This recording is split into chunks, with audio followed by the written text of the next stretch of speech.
শুনছেন মন্ডলের আড্ডাখানা। Use headphone for better experience.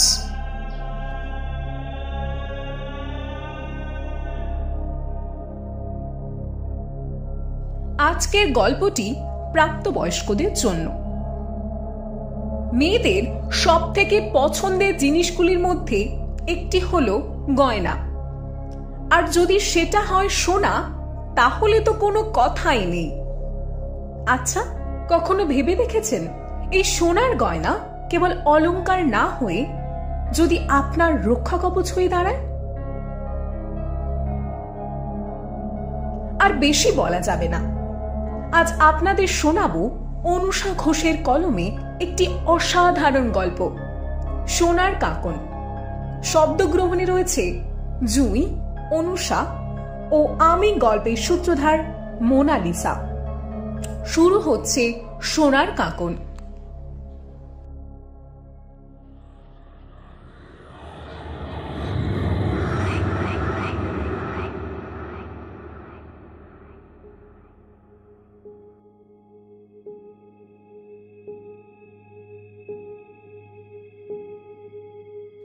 আমি প্রজাপতি দত্তগুপ্ত। আমার হাতে যে সোনার কাকনটা দেখছে, এই যে ম্যারম্যারে অনুজ্জ্বল কাকন, এটা আমার মা আমাকে দিয়েছেন। ছোটবেলায় মাকে হারিয়েছি। মা কেন ছেড়ে চলে গিয়েছিলেন সেই কারণটা আজকে বলবো আপনাদের। চলুন ফিরে যাই 14 বছর আগের ঘটনায়। তখন আমি খুব ছোট। রোজই দেখতাম মা বাবার মধ্যে প্রবল অশান্তি হতো। ঠাম্মা দাদুকে দেখতাম বাবাকে বলতেন, ওরে খোকা, কষিয়ে দে না দুখা, বড্ড বেড়েছে মেয়ে ছেলে। তখন আমার বয়স 13 বছর। সবটা না বুঝলেও বুঝতে পারতাম বাবা নাকি মাকে পছন্দ করতেন না। মা বাবার বিয়েটাও হয়েছিল দেখাশোনা করি। ঠাম্মা দাদু মায়ের বাপের বাড়ি থেকে অনেক টাকা, গয়না, আসবাবপত্র এসব জিনিস যৌতুক নিয়েছিলেন। দিন দিন ওদের চাহিদা বাড়তে শুরু করেছিল। নষ্ট মেয়ে ছেলে, তুই মরিস না কেন? মর। মা অপারক হয়ে একটা চাকরি জোগাড় করে। সেখানেই পরিচয় হয় বিকাশ রঞ্জন পাত্রের সঙ্গে। আস্তে আস্তে ওরা ঘনিষ্ঠ হতে শুরু করে। এদিকে বাবা মায়ের ওপর রোজ অত্যাচার করতেন। টাকা ছাড়া বাবা কিচ্ছুটি বুঝতেন না। এছাড়া বাবা আরও অনেক নারীর সাথে পরকীয়ায় যুক্ত ছিলেন। মায়েরও ওদিকে বিকাশ আঙ্কেলের সঙ্গে সম্পর্ক আরও ঘনিষ্ঠ হতে শুরু করে। অফিস থেকে ফেরার পথে রোজই বিকাশ আঙ্কেল মাকে বাড়িতে ড্রপ করে দিতেন।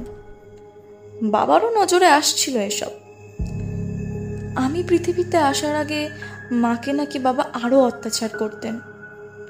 আমি যেহেতু মেয়ে, তাই আমাকে নিয়ে বাড়ির কেউই খুশি ছিলেন না, আমার মা ছাড়া।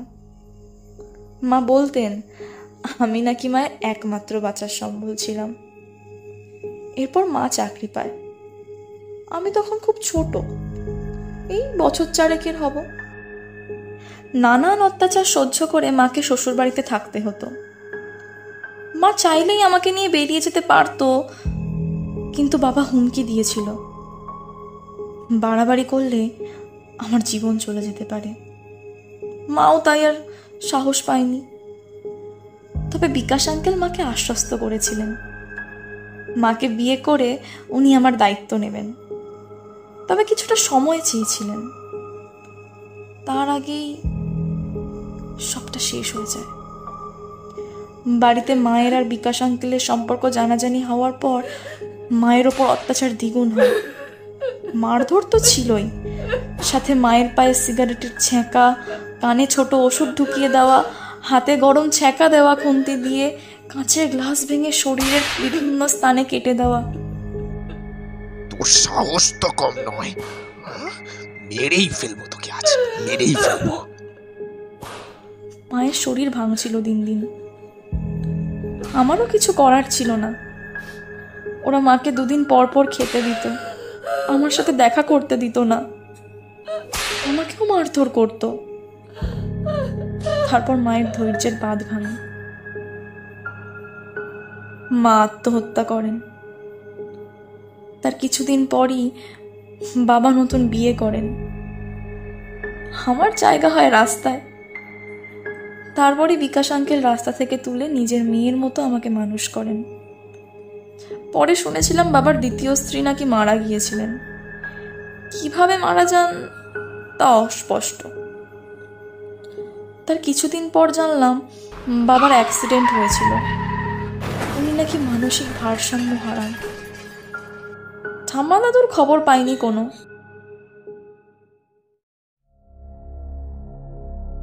এখন আমি 27 বছরের মহিলা। আমার বিয়ে হয়েছে এক ব্যবসায়ীর সঙ্গে।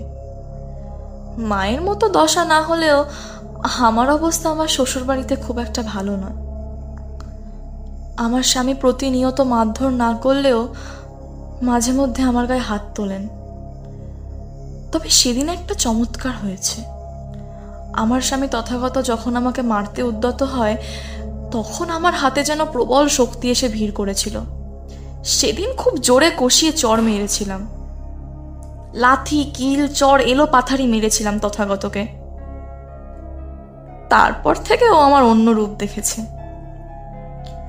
আর মুখ বুজে সহ্য করি না। শাশুড়ি মাও আগে অনেক কটু কথা শোনাতেন, এখন আর সাহস পান না। আচ্ছা, এবার বলি এর সিক্রেটটা কি। আমি যখন ছোট ছিলাম এটা আমার মা আমাকে দিয়েছিল। আমি সব সময় এটা নিজের কাছে রাখতাম। যখন বাবা আমাকে বাড়ি থেকে বের করে দিয়েছিল আমার ফ্রকে এটা লুকিয়ে নিয়ে বেরিয়ে গিয়েছিলাম। এটা আমি কখনো খুলি না। এখন প্রায় মায়ের সাথে কথা হয়।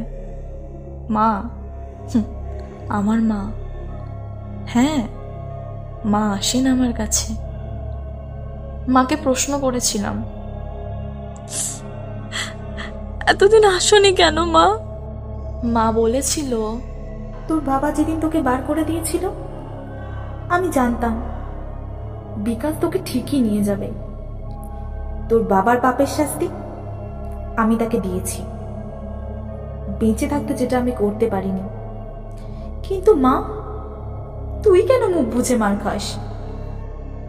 আমি চুপ করে কাঁদছিলাম। মা আশ্বস্ত করে বলেছিল, আজকের পর তোর গায়ে আর কেউ হাত দিতে পারবে না, তোর সাথে যে তোর মা আছে।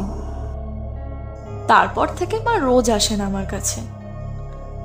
মা খুব বলেন, এবার নিজের উপর নির্ভরশীল হও মা, আমি যে আর বেশি দিন থাকতে পারবো না। আমিও কথা দিয়েছি মাকে, অন্যায়ের সাথে আর কখনো আপোষ করব না। পাল্টা জবাব আমি দেবই, দিতে আমাকে হবেই।